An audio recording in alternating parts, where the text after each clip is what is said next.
నావిగన్ ఇది నడుస్తుంది కదా.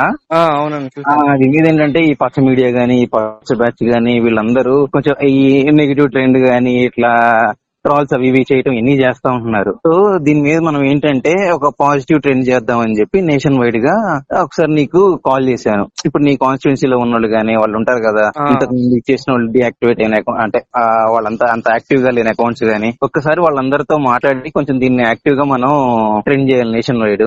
కాల్ చేశాను. నా సబ్జెక్ట్ మనం టచ్ అయిపోవడమే బెటర్ అన్న. ఫుల్ నెగిటివ్ అవుతుందన్న, మనకి రోల్ చేస్తున్నారు ఫుల్ గా. నేను అదే కదా, వాళ్ళు ట్రాల్ చేస్తున్నారు కాబట్టి ఇప్పుడు మనందరం దాన్ని పాజిటివ్ గా తీసుకెళ్లాలి కదా ముందుకి. అంటే జనాలకి ఫ్యాక్ట్స్ ఏంటో చూపించాలి కదా మనం.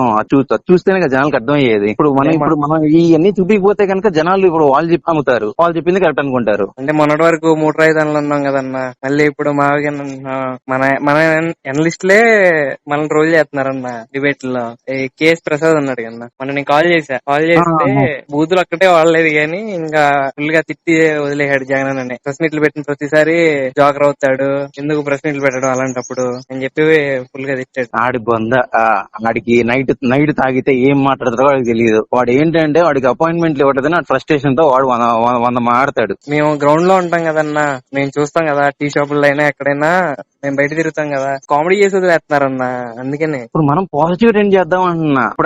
ఇప్పుడు అవన్నీ లీడర్స్ చూసుకుంటారు. అవి కాన్స్టిట్యున్సీలో ఎట్లా చేయాలి, ఏంటి, ఎట్లా తీసుకెళ్లాలనేది మనం సోషల్ మీడియా వరకు మనం ప్లాన్ ట్రెండ్ చేయడం, ఎంత పాజిటివ్ గా తీసుకెళ్తాం. సో అందుకని ఒక్కసారి నువ్వు మన వాళ్ళని యాక్టివ్ చేయి. లేకపోతే పచ్చ మీడియా లేకపోతే పచ్చ బ్యాచ్ చెప్తే అదే జనాలు నిజం అనుకుంటారు. మన వాళ్ళకైతే చెప్తా అన్నా, నాకు కొంచెం కష్టం అన్నా.